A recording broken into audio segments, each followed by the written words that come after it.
हुए चुनाव आयोग की press conference. As given in Appendix 3 and which I am reading out to you now.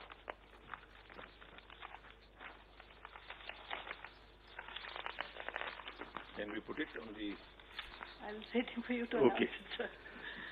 So the notification would be on 15th June, that is Wednesday. Last date for making the nomination would be 29th June, that is Wednesday. The date for scrutiny of nominations would be 30th June, that is Thursday. Last date for withdrawal of candidature would be Saturday, that is 2nd of July 2022. And date on which a poll shall, if necessary, be taken is 18th of July 2022. That happens to be Monday. Thereafter, we collect all the ballot boxes and bring it back to Delhi. And date on which counting, if required, shall be taken and result declared, that would be 21/7/2022. Well in advance, then the 24th of July, the last date of the Honorable President being in the office. Thank you. We'll take your questions now. I'll again request you, पूछने के पहले कृपया अपना नाम और organisation बोलें। हम सबका क्वेश्चन ले पाएंगे, कृपया जल्दी ना करें, एक एक करके पूछें, सबको सहूलियत होगी। I'll begin from first row then. Hello sir, good evening. Mohit Dubey, news nation से बोल रहा हूँ। आपने तारीखों का ऐलान कर दिया, पूरी सूची आपने जारी कर दी।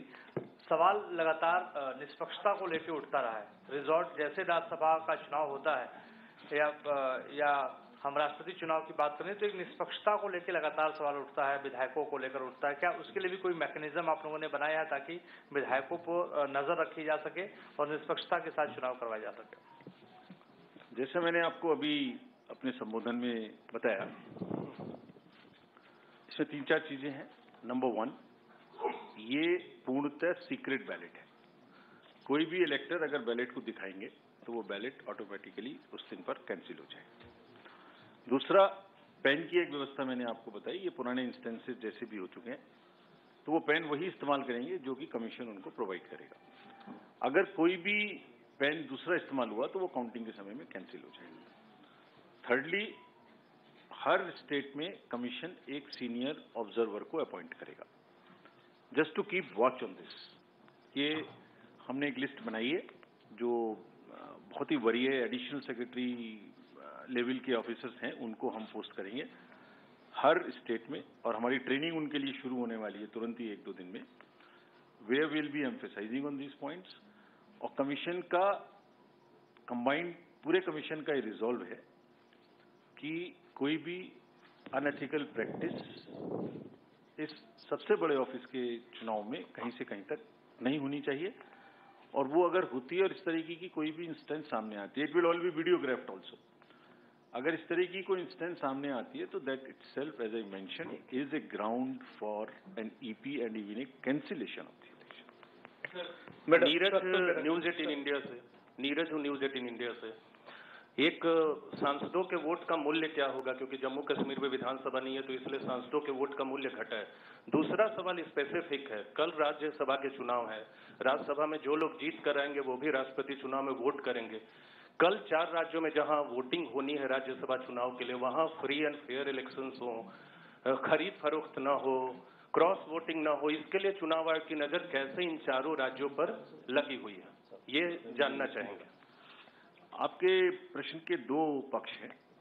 पहला कि एमपीज के वोट की वैल्यू क्या होगी, तो वो वैल्यू है 700 पर एमपी। This was 708।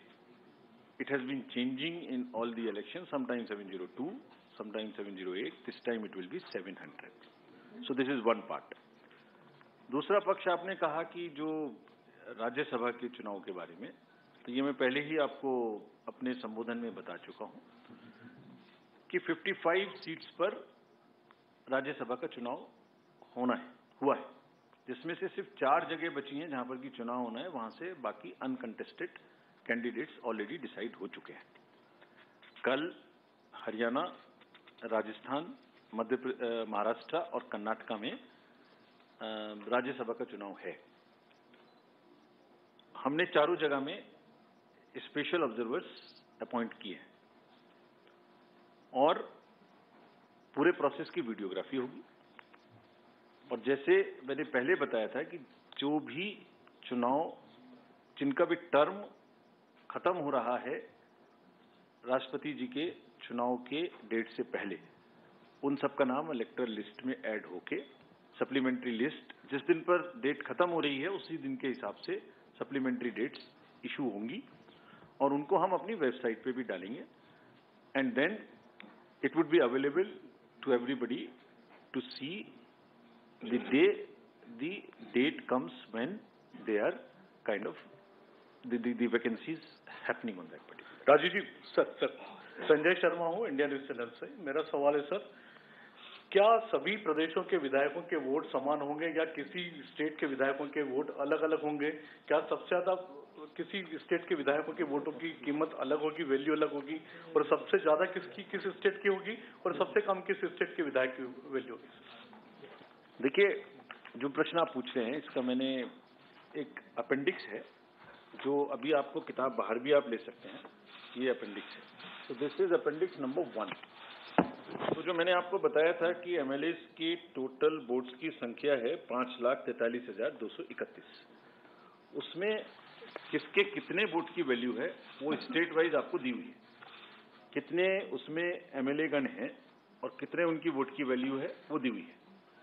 अब प्रश्न उठता है ये किस प्रकार से कैलकुलेट होगी। तो आर्टिकल 55 ऑफ द कॉन्स्टिट्यूशन ये बताता है कि आप किस प्रकार से उनके वोट की वैल्यू निर्धारित करेंगे। उसका एक फॉर्मूला है और वो फॉर्मूला भी हमने इसमें दिया हुआ है, आप उसे देखें, और FAQs में भी हमने दिया हुआ है और वो जनसंख्या के आधार पर होता है।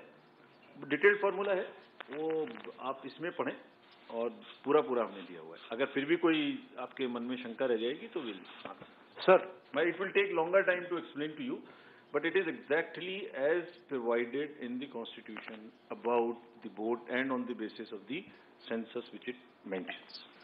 हाँ, राजीव सर नमस्कार, मैं संतोष ठाकुर हूँ नवभारत से। धर्मेंद्र सर नमस्कार।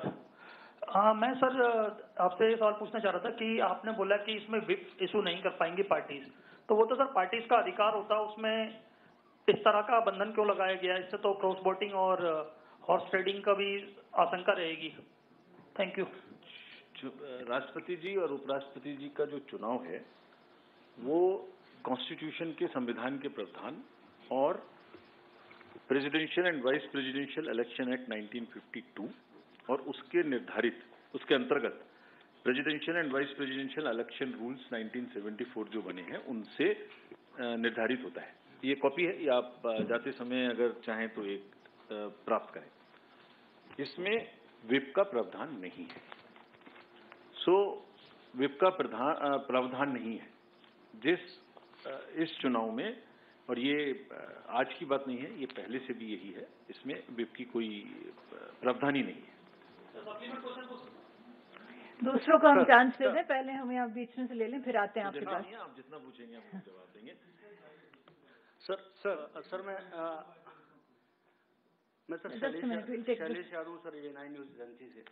सर जैसा आपने कहा कि राष्ट्रपति हेडलाइंस के प्रायोजक हैं श्री रावतपुरा सरकार यूनिवर्सिटी, जहां आपको मिलेंगे engineering, medical, law, management, library, journalism जैसे कोर्स। श्री रावतपुरा सरकार यूनिवर्सिटी